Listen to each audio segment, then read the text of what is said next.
Good morning and welcome to First Unitarian Church of Toledo on this 29th day of December 2024. I'm Joe Moran, this morning's worship associate, and I'm here with Phil Park Thomas, who is bringing us today's sermon. Tom Sheehan, a member of our First Unitarian Choir, is at the piano today. Krista Schneider will be sharing today's story, and the tech crew is led by producer-director Walter McGee, Jeff Slauson on cameras, David Strickler on the soundboard, and Julia McGee is assisting with technical support. All of those named are volunteers, as is our greeters, our security, and many others. And our kitchen crew is led by Carla Logan Mercer, preparing for our coffee hour today, and a potluck that we hope you will remain after the service and join us with. We ask that if you have any electronic devices, please place them on silent or vibration mode only. And you'll notice in front of the pulpit here candles, and you are welcome to come forward and light them for your personal joys, concerns, or sorrow at any time when the music is playing. We are a church with no official creed or doctrine. You don't have to recite or sign anything that states, "I believe," in order to participate in this service or become a member of this church. You are welcome as you are and may become. This does not mean that you is a faith without any beliefs, or you're free to believe just anything you want. We have many beliefs, some of which are found in our set of principles, which includes the inherent worth and dignity of every person. So we welcome every person, as we sang in our opening song. We support each other in our individual searches for truth and meaning, and we encourage minds that think, hearts that love, and hands that are ready to help create a more just world in this, our lifetime. If you share these ideals, please join us on this journey. And you will see a bookmark in the pew rack in front of you with some details about Unitarian Universalism. Feel free to take one with you. There's also a yellow card for you to introduce yourself. And if you include your email address, we will send you news of our weekly activities. And as you meet people today, please feel free to introduce yourself, ask any questions you may have. We also are welcoming those that are joining us on our YouTube channel, the Unitarian YouTube channel, whether live this morning or later when you tune in. And finally, we hope this time will serve your spirit.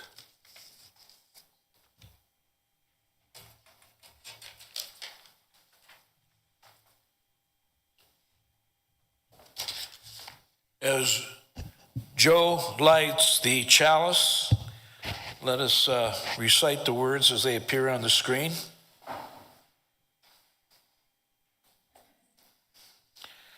Our chalice has the spirit of Unitarian Universalism. We light it centered in love. May it glow with sacredness and shine for each and for all. Let us continue as we remember our covenant together. Love is the doctrine of this church. The quest for truth is its sacrament, and service is its prayer. This is our great covenant, to dwell together in peace, to seek the truth in love, and to help one another. As we turn beyond ourselves this morning, we remember that 133 years ago today, close to 300 Lakota women, children, and men were shot and killed, and many more were wounded in their encampment on the Pine Ridge Reservation by the U.S. 7th Cavalry near Wounded Creek in South Dakota. This marked the end of the Indian Wars in the U.S. We're mindful of indigenous peoples in many lands who still struggle against colonialist governments, not only in North America, but in Asia and Africa as well. We are mindful that poverty and hunger are not only experienced in foreign developing nations, but also on the streets of Ohio, where an estimated 10 in every 10,000 Ohioans will sleep on the streets tonight. As we enter the new year, 2025 does not come peacefully. We read daily of the war in Gaza and of the Ukraine's defensive battles against encroaching Russia. While these wars garner headlines here in the U.S., wars are also occurring in the Central African Republic. Yemen's civil war continues as a proxy war between Iran and Saudi Arabia with U.S. bombs. Also, civil war continues in the Sudan, with massive famine predicted as a result in the coming spring of 2025. Conflict also continues between Azerbaijan and Armenia, while Turkey attempts to prevent the conflict from spilling across its borders. Meanwhile, Syria's internal war continues even though the Assad regime has fled. The global climate continues to warm. And we may be mindful of many who are today grieving or dealing with matters of health or financial precariousness or family strife. The world moves on. Our hearts and concerns go with it. Our opening hymn is My Life Flows On, an Endless Song, number 108.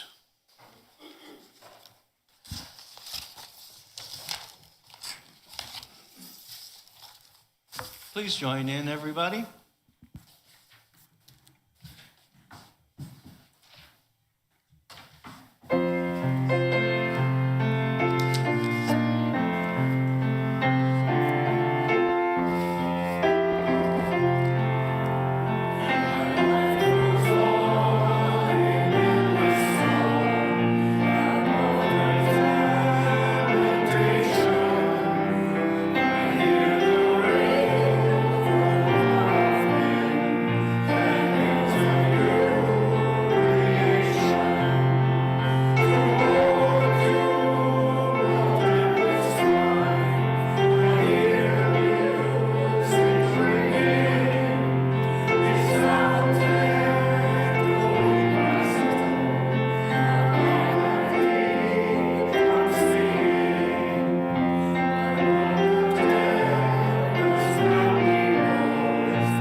begins.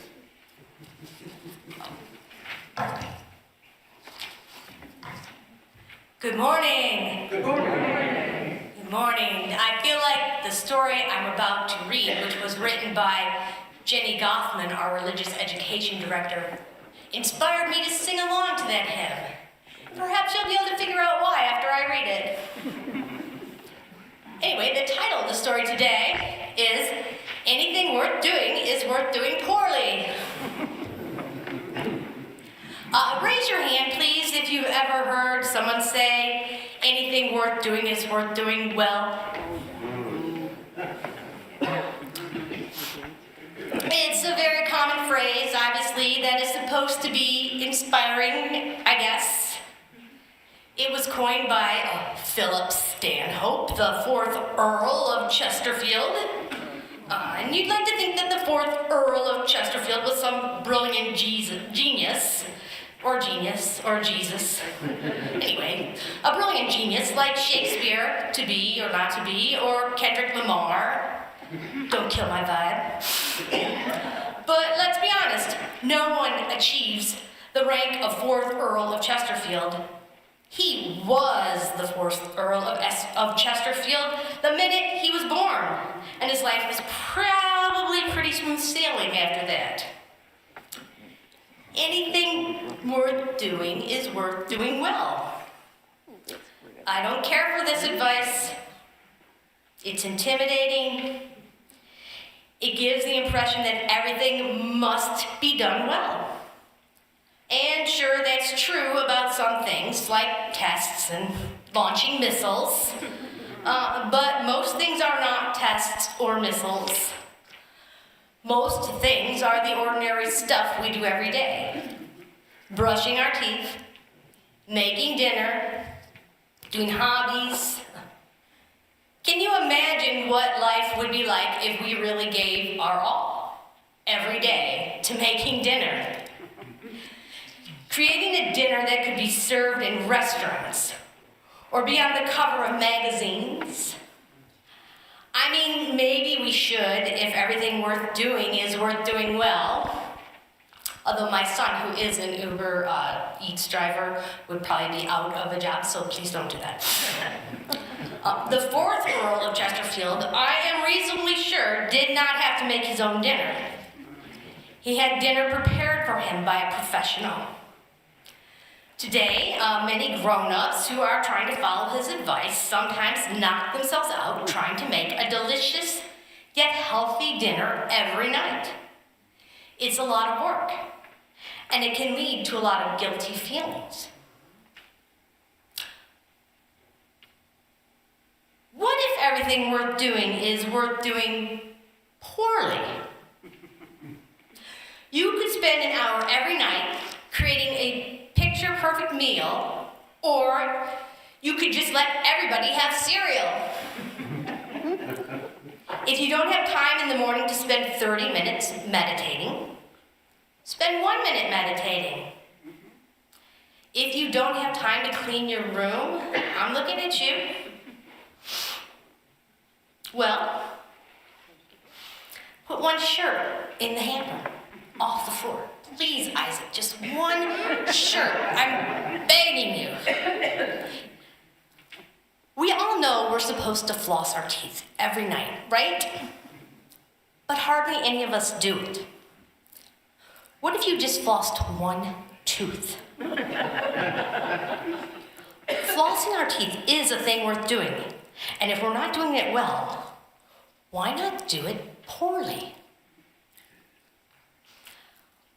What if you love to sculpt clay, but you're a terrible artist and your sculptures end up looking like you made them with your feet? Okay, I don't know why Jenny really wanted me to read this story, but I do feel like personally attacked a little bit. Anyway, that's beside the point. But what if you do love to sculpt clay, but you're a terrible artist and your sculptures end up looking like you made them with your feet? Sculpt anyway. We don't have to be great artists to enjoy making art. So go out into the world and be your imperfect self. Be great at the things you do well. I'm really great at basketball. I'm really great at basketball. And I really wanted to be in the Senior Olympics. Anyway, go you. And be okay at the things you're okay at. Philip Stanhope, 4th Earl of Chesterfield, was just okay at plenty of things. But J.K. Chesterton was the first person to say that anything worth doing is worth doing badly. That is, in my opinion, much better advice. J.K. Chesterton, not to be confused with 4th Earl of Chesterfield, Philip Stanhope. By the way, J.K. Chesterton was born into a Unitarian family. And then he himself became a Catholic later in life. So I guess you could say that he did Unitarianism badly. Or he was just open to everything. And he did it really well. But sometimes I do Unitarianism badly too, and that's okay. The important thing is that we're here, being the okayest we can be, and doing that with love. I love you, Ellie. Thank you. Anybody who would like to join us in the religious education classrooms, especially if you are younger, please do so now. Thank you. And as the children leave, please join in singing the children's processional.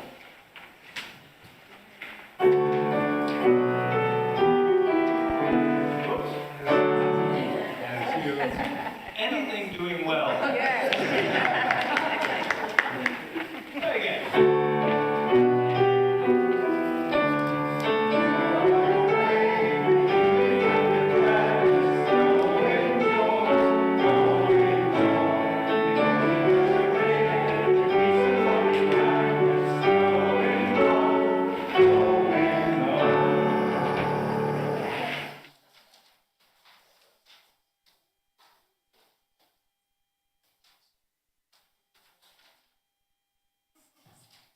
For today's centering music, I would like to chant for you Ubi Caritas, and probably 8th century hymn.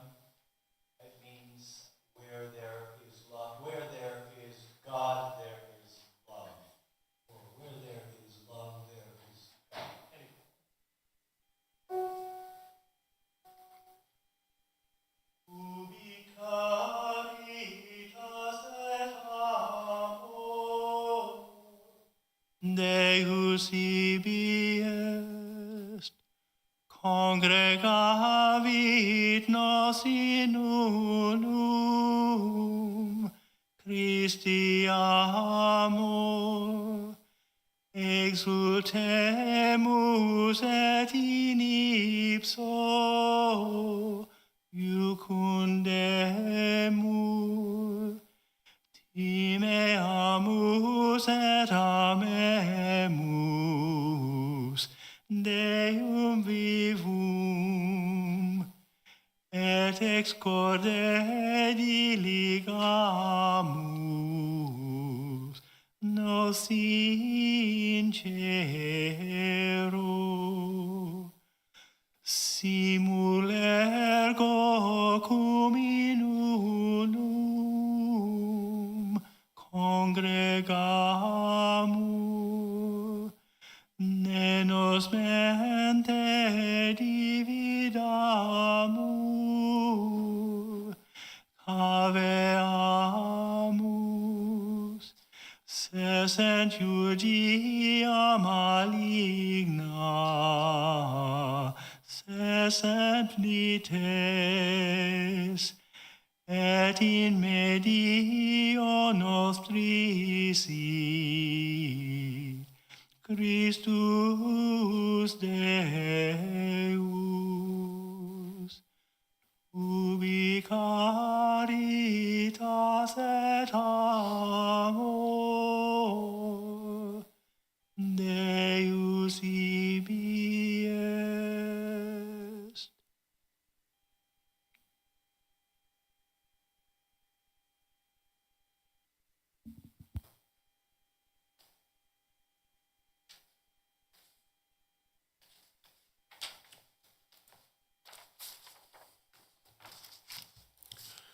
Spiritual Practice, Fiddler Jones, by Edgar Lee Masters. In Edgar Lee Masters' Spoon River anthology, Jones speaks in sharp contrast to most of the other residents of the fictional Spoon River Cemetery, who are gloomy or have carried some unresolved conflict to the grave. Fiddler Jones contrasts his happiness with the covetousness nature of another Spoon River denizen, Cooney Potter. Cooney Potter, who gained acre after acre of property, while Jones kept to his mere 40 acres. A failure in the world's eyes as a farmer, Fiddler Jones finds value in the joy that he brought to others through his music. Listen for the closing lines of this poem as I read it, for they sum up what could be the goal in life for all of us. The earth keeps some vibration going there in your heart, and that is you. And if people find you can fiddle, why, fiddle you must for all your life. What do you see, a harvest of clover or a meadow to walk through to the river? The winds and the corn, you rub your hands for beeves hereafter ready for market, or else you hear the rustle of skirts like the girls when dancing at Little Grove. To Cooney Potter, a pillar of dust. Or whirling leaves meant ruinous drouth. They look to me like red-headed Sammy, stepping it off to a tour de lure. How could I till my 40 acres with a medley of horns, bassoons, and piccolos stirred in my brain by crows and robins, and the creak of a windmill, only these? I never started to plow in my life that someone did not stop me in the road and take me away to a dance or a picnic. I ended up with 40 acres. I ended up with a broken fiddle and a broken laugh and 1,000 memories and not a single regret.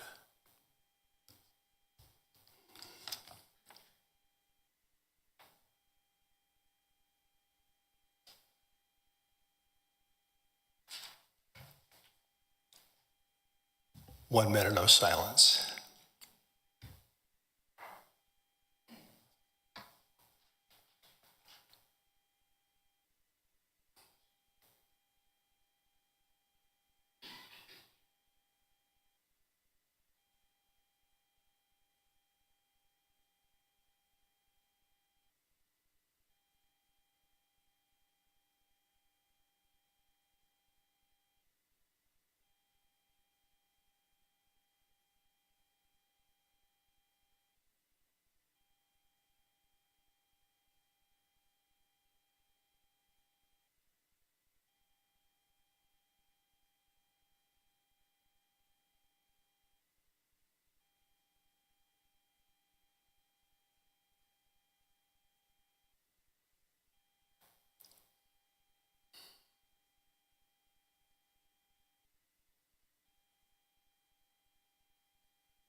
Spirit of life, come unto me.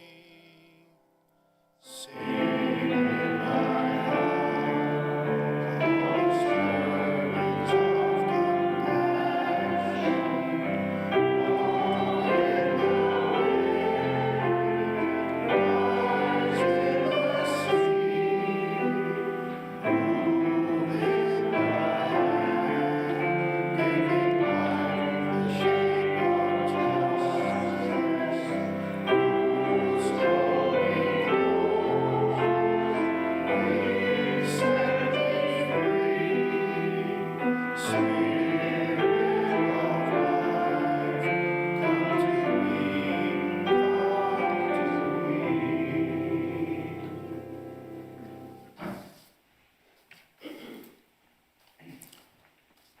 I have this reading, Everything Falls Away by Parker J. Palmer. Sooner or later, everything falls away. You, the work you've done, your successes, large and small, your failures too. Those moments when you became the light alongside the times you became one with the night. The friends, the people you loved, who loved you, those who might have wished you ill. None of this is forever. All of it is gone, soon to gone, or going, or long gone.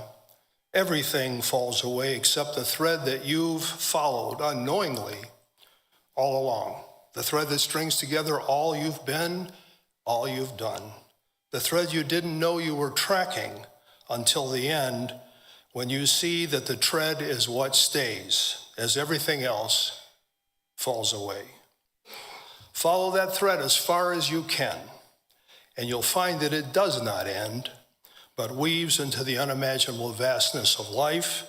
Your life was never meant to be the sole turn that it seemed to be. It was always part of the great weave of nature and humanity, an immensity we come to know only when we follow our own small threads to the place where they merge with the boundless whole. Each of our threads runs its course, then joins in life together, this magnificent tapestry, this masterpiece in which we live forever.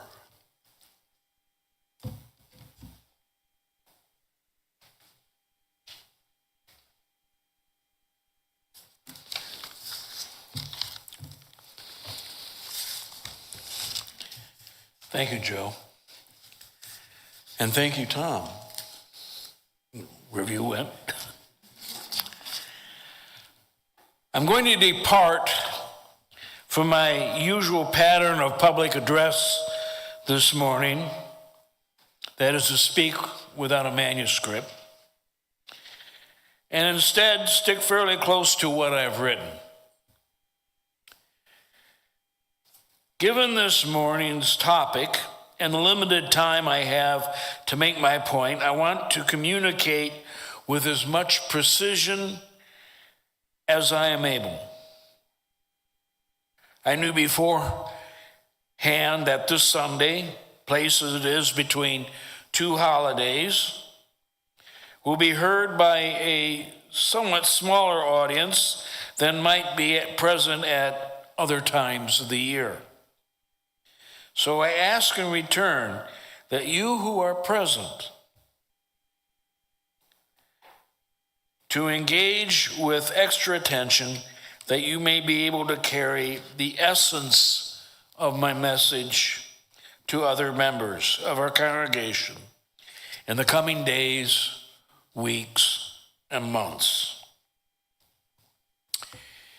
In the year 54 CE, following the death of the Emperor Claudius, the Roman Praetorian Guard nominated Nero Claudius Caesar Augustus Germanicus to the Senate as Claudius' successor.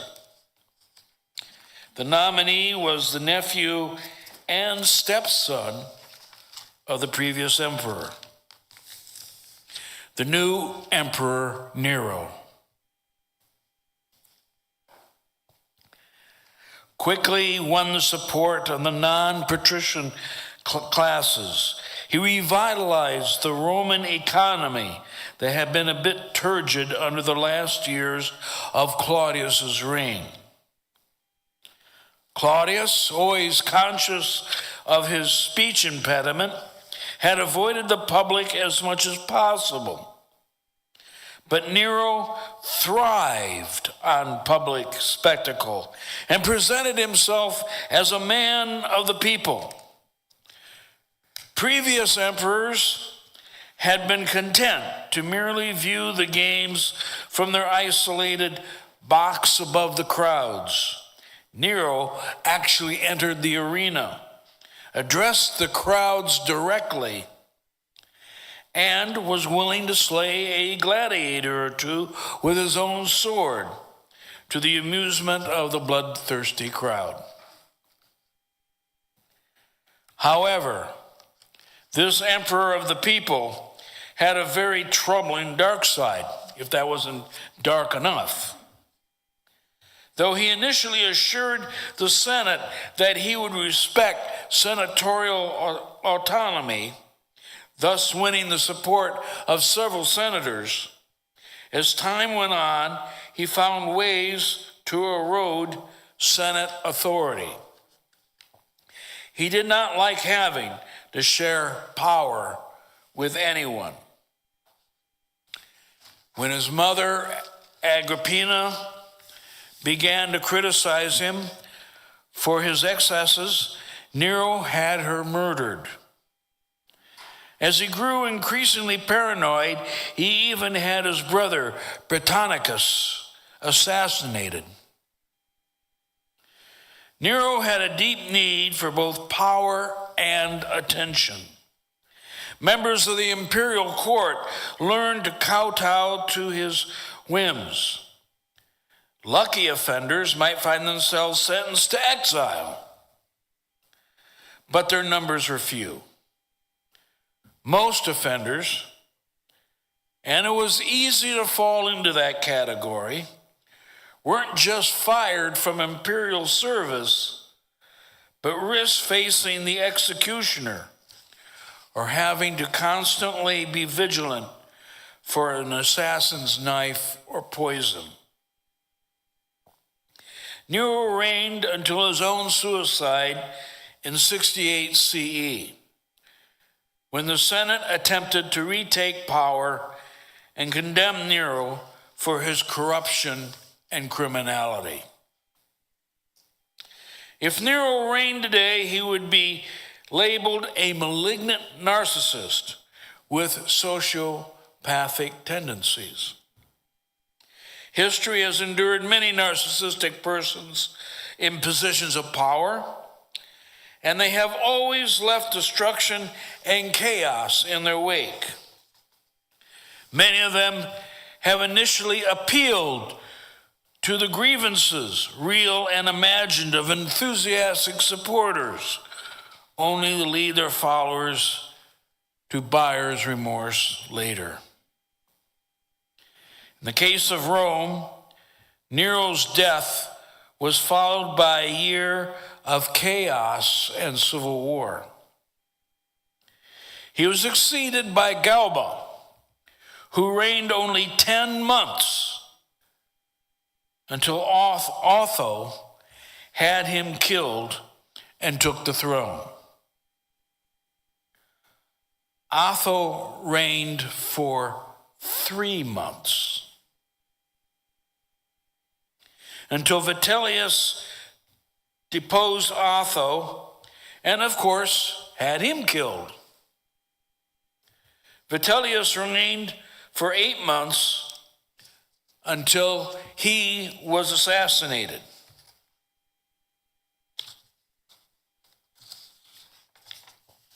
Rome had no emperor for several months until Vespasian, a governor of Syria and successful military general, returned to Rome and was proclaimed the new emperor. If we look at this period in Roman history, we may see a pattern of dysfunction confirmed by systems psychology that can be traced back to the chaos caused by the tumultuous years of the rule of one narcissistic man, Nero. We are at the threshold of 2025. I know that many people dread the new regime that will take control of the White House on January 20th. At this point, I must measure carefully what I'm about to say. I'm very aware of the Johnson Amendment and what it says regarding churches endorsing political parties and candidates. I'm also aware of laws regarding the tax exemption of this religious organization. However, what I'm about to say is not to be construed as an endorsement of a specific candidate or political party. To be fair, all political parties in the United States have their unique failings. An ethical reform of the way we campaign and elect people to high office should be a concern to all persons of conscience, regardless of theology or creed. Truth needs to be spoken to power. To borrow a phrase from the late African-American activist Bayard Rustin. Many citizens, both on the left and even on the right, are concerned about the fate of democracy in the coming years. Democracy is not an automatic given. Democracy is a goal that societies and organizations choose to work toward. In 2022, Reverend Dr. Susan Frederick Gray, the then president of the Unitarian Universalist Association, wrote,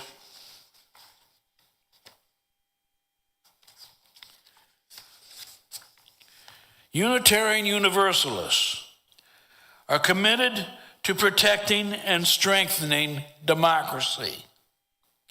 We are guided by the shared values and moral compass articulated in our 7 principles, including our 5th principle that affirms the right of conscience and the use of the democratic process when in our congregations and society at large. Ancient Rome was not a democracy, but from about 509 BCE to 27 BCE, it was a republic. The republic came to an end following divisions and civil war, and Octavian, that era's strong man, reunited the empire and became the first imperator, or emperor, with the title Kaiser Augustus. For the next 4 centuries, Rome was under perpetual martial law. 4 centuries of perpetual martial law. The United States was not founded as a democracy. It was founded as a republic. But many of the framers at that Constitutional Convention in 1787 hoped they were laying the foundation for succeeding generations to fashion the new nation into something better. The written Constitution was the one tool they could bequeath their heirs to build a fairer and more just society than they knew themselves. Unfortunately, many of the founding parents were terrified of democracy in their own time. That's why the Constitution protects slavery before the 13th Amendment. Women were disenfranchised until the 19th Amendment. And this country did everything it could to keep women of color disenfranchised for decades. Even more than a century up to our own time after the 19th Amendment was ratified into law.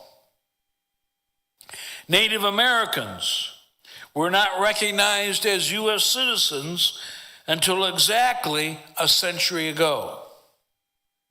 And even now still struggle to get the same constitutional protections and rights as everyone else.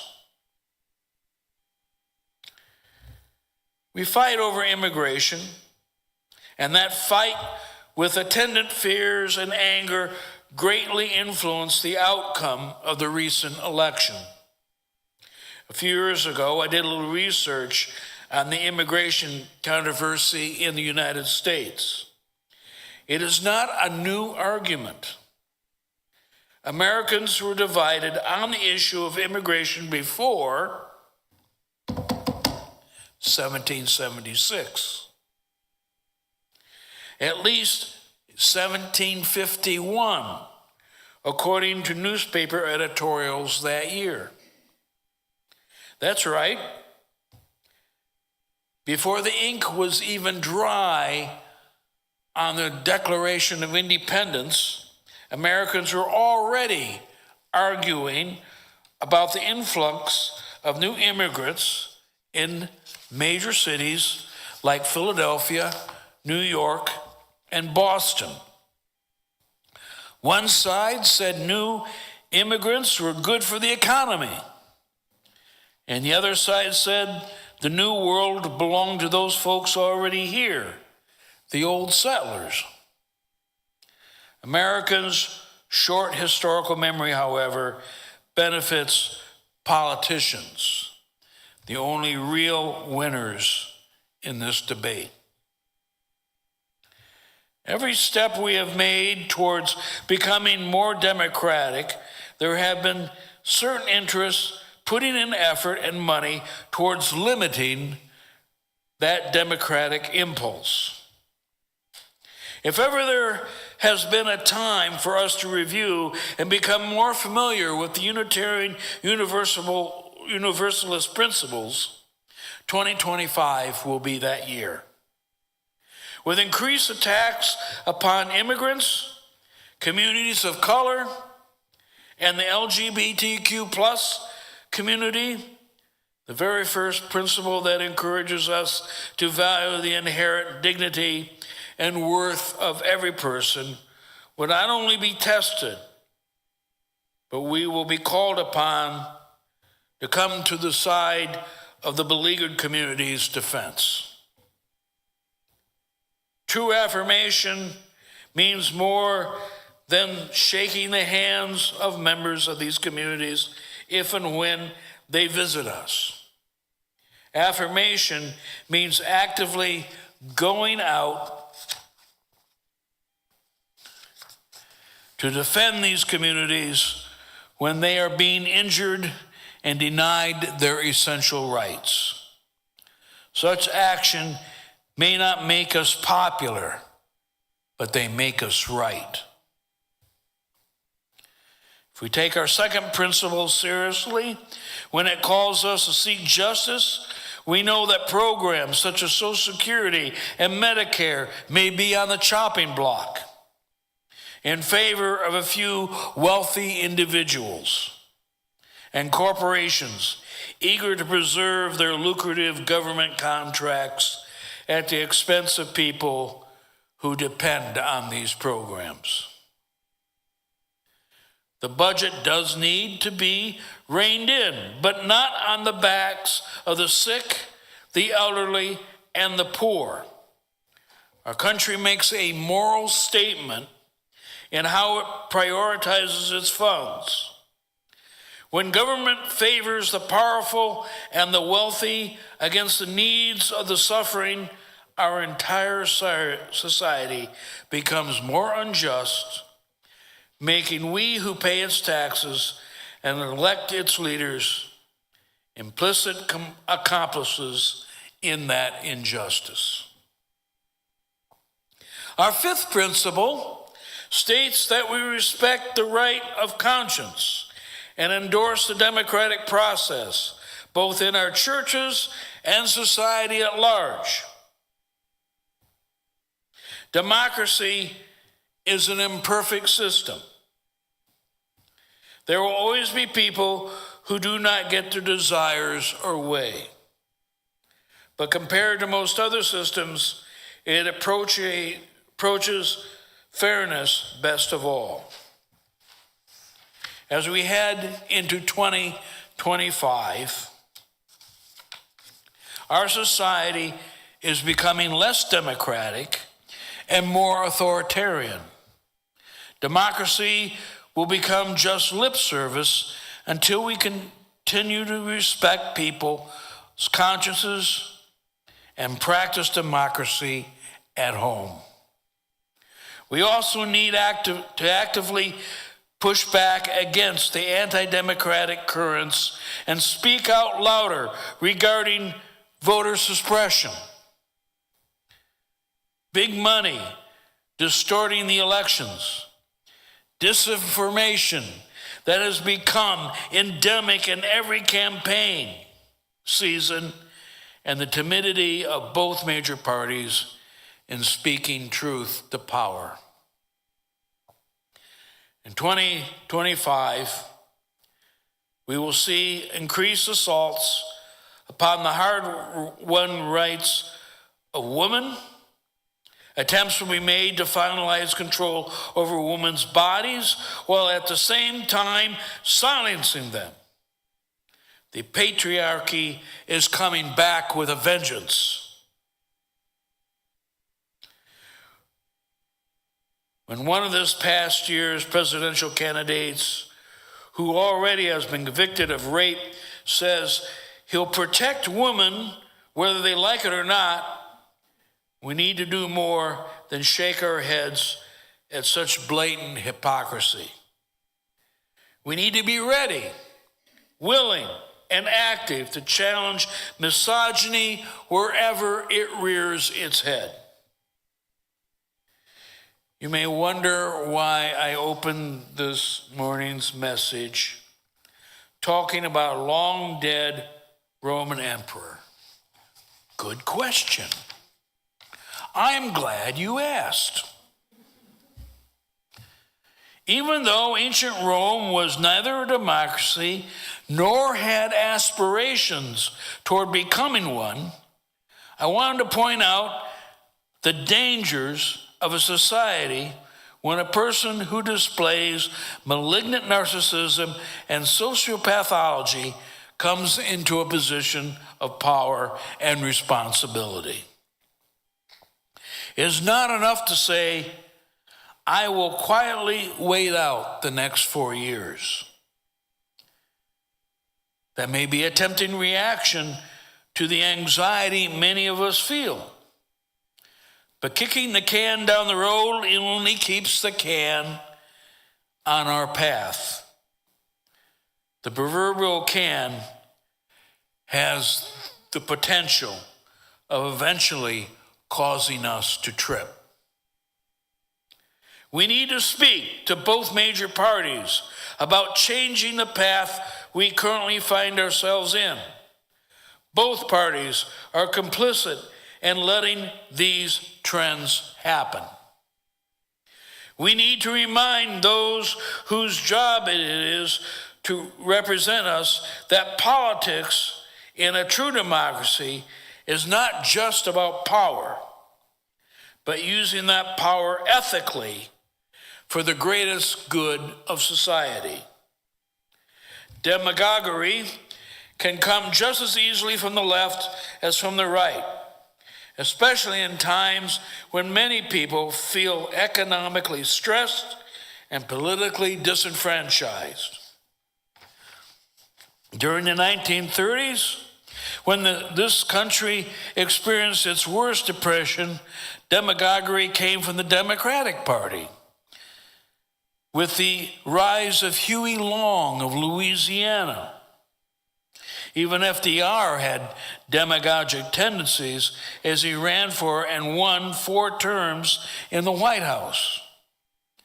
We are fortunate that he sought to do more beneficial things for the country than harmful things, and kept many of his worst narcissistic tendencies in check. However, demagoguery combined with extreme narcissism will set up the leader with an appetite for authoritarian rule. 2025 will be a challenging year. Do not give up or give in. Find ways to speak out, even when encouraged to muzzle your voice. Learn, be aware, organize, plan, act, We will get through this together. I assure you that we can and will get through 2025 and the succeeding years if we stand up, speak out, and act. We have a louder voice as community than individually. But remember, communities are always made up of individuals who choose collectively to act. Be at peace, and do not let anxiety leave you powerless. And always let us respect our neighbors as fellow travelers on this planet, even if we vehemently disagree with them.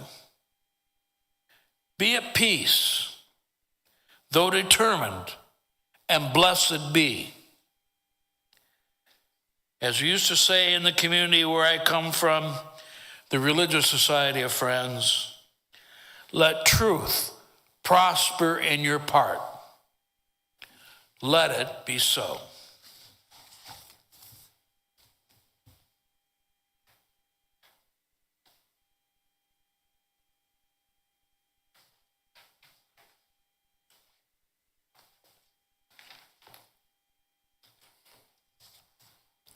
Thank you, Phil, for that challenge to us this morning. We now come to the offering portion of our service, where we ask you in this room and those of you watching us on our YouTube channel to support First Unitarian Church of Toledo through your financial giving. Our church is supported entirely by your personal generosity. We receive no funds from denominational bodies or outside sources.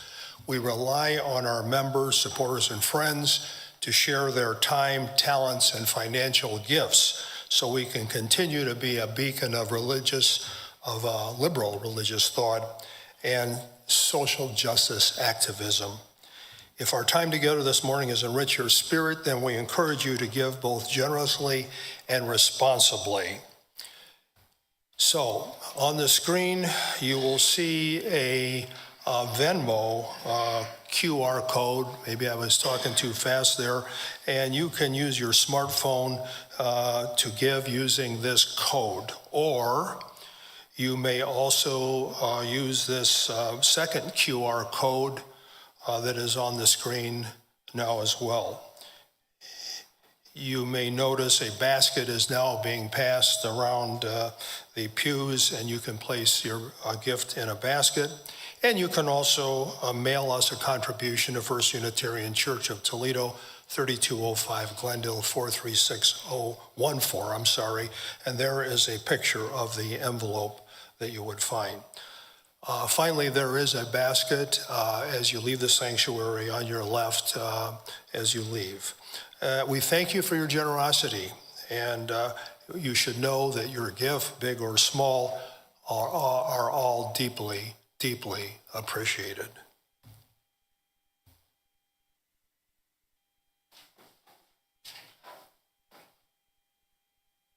Please join us in singing hymn number 148. Please join us in hymn number 148 in the gray hymnal. Let freedom span both east and west.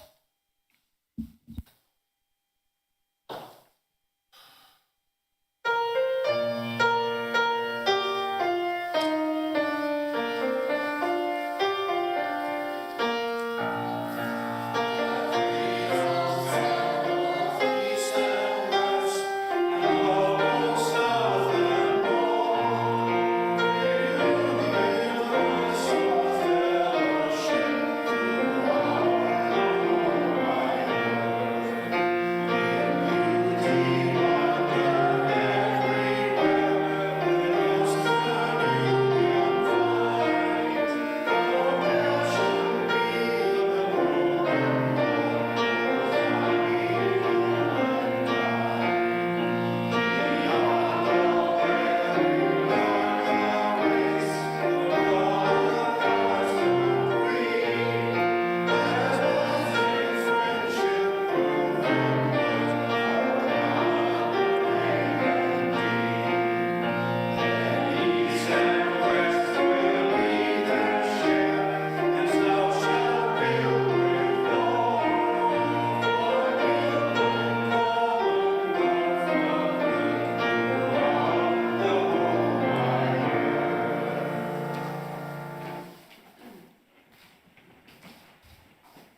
And now comes that part of the service where we tune you in to the things that are coming up.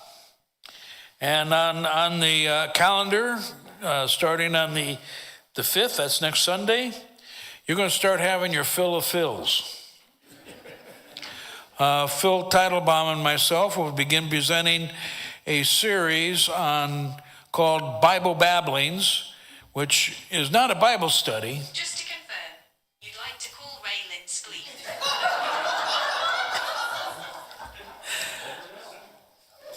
Siri disagrees with me.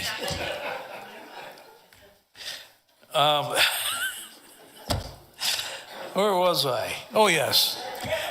It's not a Bible study, but it will be giving some background on the formation of the biblical text, which even regardless of our own theological perspective, have played an important role in the formation of Western society.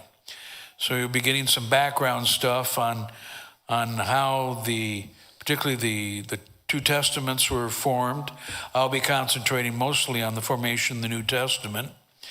And we will end the series in several weeks with Kaboom. I'm doing the book of Revelation, everybody's favorite book, right? Yes. Also, we have a World Dining Experience on Thursday, January 9th at 5:30. And we'll be eating at the Jingchuan Chinese restaurant, if you couldn't guess by the name, at 4424 Secor Road. And that's across the street from the Armory, and there's a flower shop across the street from there on the west side of Secor, if you're looking for it. Please RSVP to Kyler Bieber. I've never been able to pronounce your name. I'm sorry. By Monday, January 6th. And Joe will bring you the other exciting things that are coming up. Well, I have the final coming soon is to invite you to Fellowship Hall after this service for coffee, conversation, social time, and a potluck. Yes? I think he wants the mic. Pardon? The mic.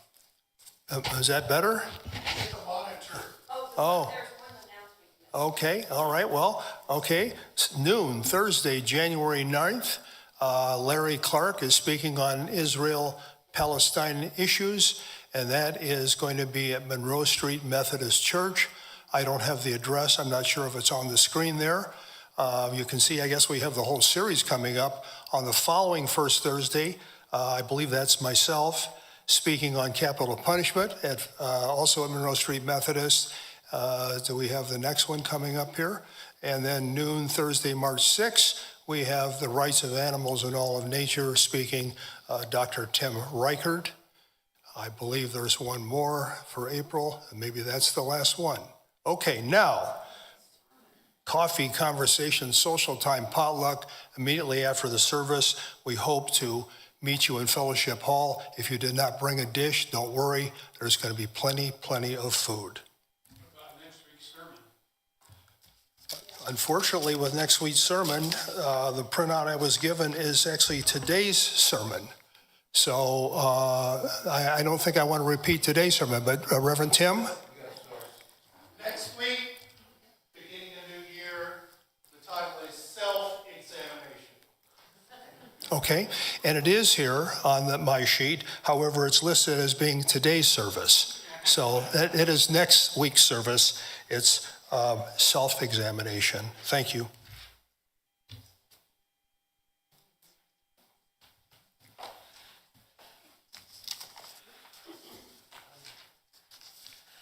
And as we prepare to move from this place into the world, we extinguish the chalice to know. Well, our papers are all. Oh, yeah. Oh, don't you just love this?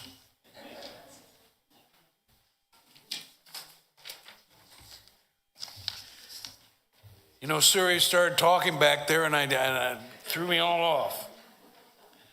Okay, our spiritual practice, closing spiritual practice is metta, which we share together, and the words will appear on the screen. We send may I, may we, and may all be happy, be peaceful, be safe, awaken to the light of our true nature, and be free. And now we send the flame together as Joe extinguishes the flame. We send the flame from our Unitarian Universalist house with the self with which we go everything. Fire up your city and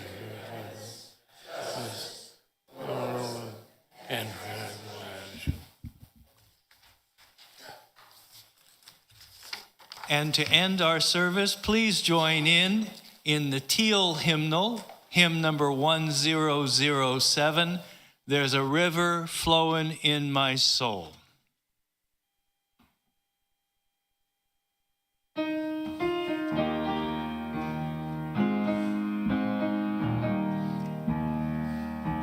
There's a river flowing in my soul. There's a river flowing in my soul, and it's telling me that I'm somebody. There's a river flowing in my soul. There's a river flowing in my heart. There's a river flowing in my heart, and it's telling me that I'm somebody. There's a river flowing in my heart. There's a river flowing in my mind.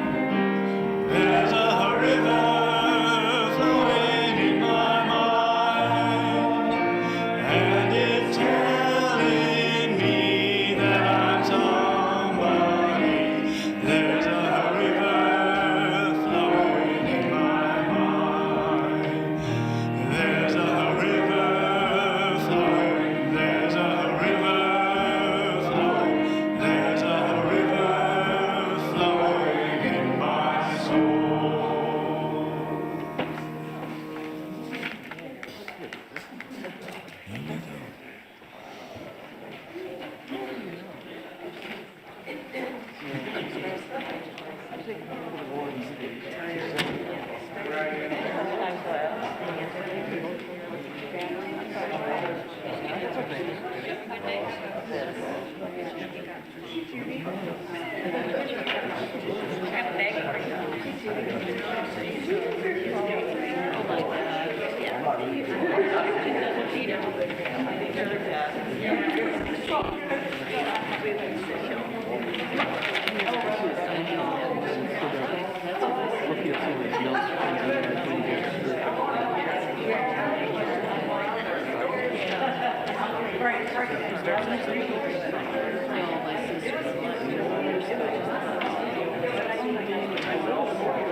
More interesting people traveling.